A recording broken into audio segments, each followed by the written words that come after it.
Unmanned countries. Albania, Denmark, Estonia, Latvia, Lithuania, and Greece are countries involved in the simulation, but they are not manned, or do not have someone controlling them.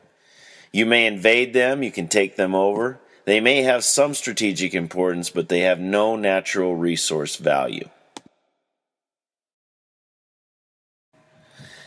Non-involved countries.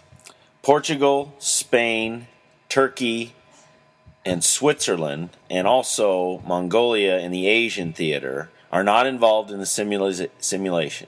You will not be able to invade them or do anything to them. The National Strength Sheet is really an intelligence information sheet that will show the army size of each country, the navy size, also all the natural resources that a country possesses and where they are located. It's very important for figuring out what your strategy is going to be and where natural resources are located so that you can achieve them or work out deals to transfer them to your country.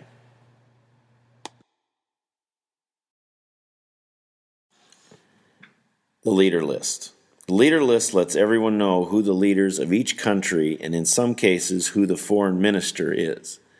The president is in charge of the country, and the foreign minister is in charge of negotiating with other countries and advising the president. In some small classes, there will be no foreign minister, and the leader or president will have to do both jobs.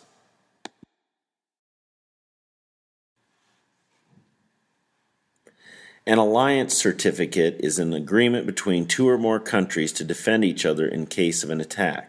This is called a defensive alliance. An offensive alliance is when you are totally allied and going to attack someone else together. Alliance documents are used to sign alliances between countries. You can also dictate whether or not an alliance is public or secret. If it's public, the teacher will read it out loud to the class. If it's secret, you don't need to show anyone, including the teacher.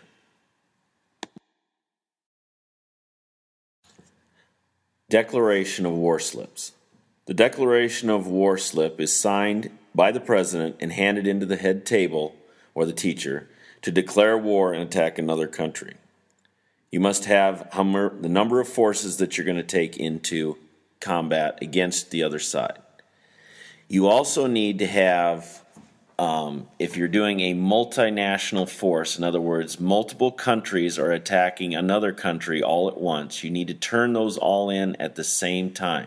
You can't add anyone afterwards after the slips are handed in. So whatever you hand in is what you're going with.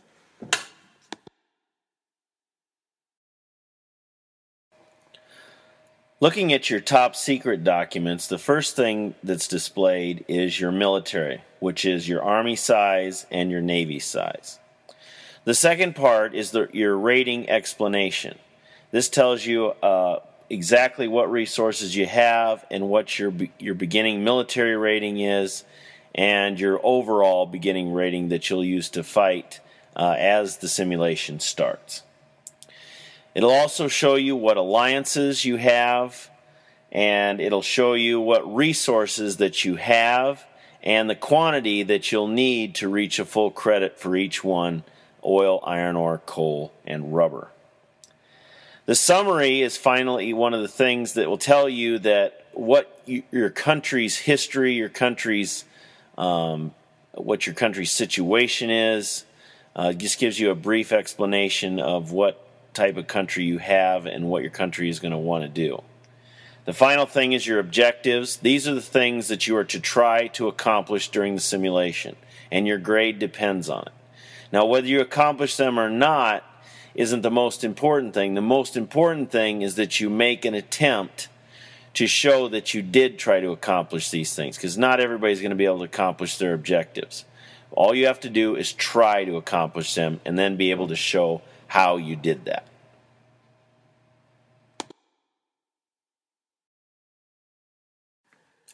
The World Situation Summary summarizes the world situation in 1939. This is the beginning of the simulation.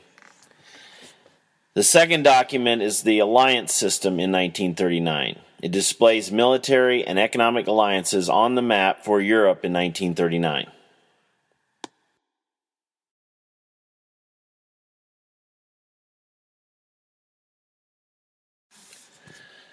The World War II simulation report can be worked on throughout the simulation. The report will be due at the end of the simulation. The last section of the report lists your objectives, and that's where you explain how you tried to achieve them to get your points. Even if you failed, if you give a good explanation, you should receive partial credit.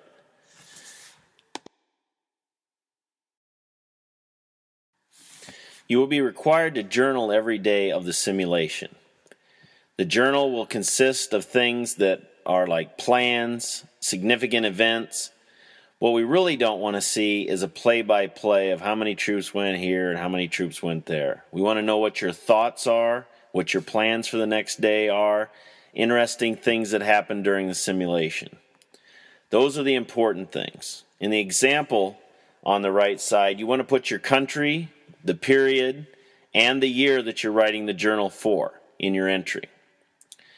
Today was an up and down day in North Africa. The Americans landed and easily swept aside the Italian troops that were defending it.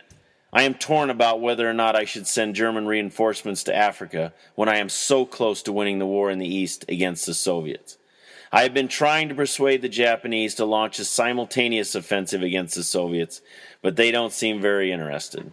In the West, I have a very solid defense against an Allied invasion in occupied France, but the Americans and British are building up forces quickly.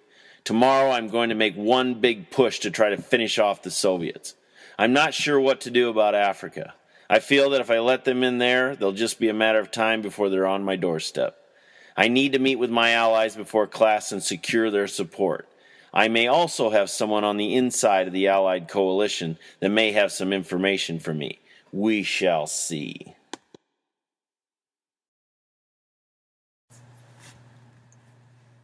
One person that I admire in world history is General George S. Patton, and Patton certainly admired John Blackjack Pershing.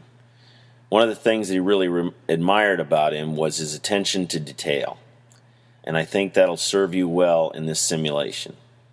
Make sure that you have a plan, and if you have a plan, you got to be ready to change it. One of the things about strategic thinking that will help you is to anticipate your opponent's reactions and what their self-interest is. What is their motivation? What are they trying to do? And use that in your strategy to try to get done what you need to get done. The last thing I'll tell you is that this is going to become very emotional.